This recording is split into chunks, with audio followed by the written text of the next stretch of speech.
ఉత్తరప్రదేశ్లోని బరేలీలో హీరోయిన్ దిశా పటాని ఇంటి వద్ద 6 రోజుల క్రితం జరిగిన కాల్పుల ఘటన దేశవ్యాప్తంగా కలకలం రేపింది.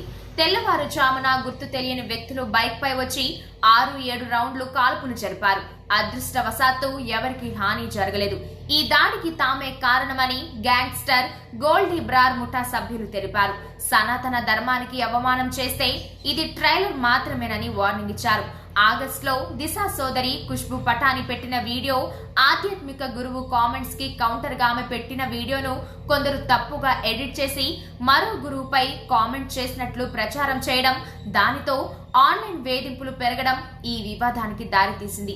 ఈ ఘటనపై సీఎం యోగి ఆదిత్యనాథ్ స్పందించి నిందితులపై కఠిన చర్యలు తీసుకుంటామని కుటుంబానికి హామీ ఇచ్చారు.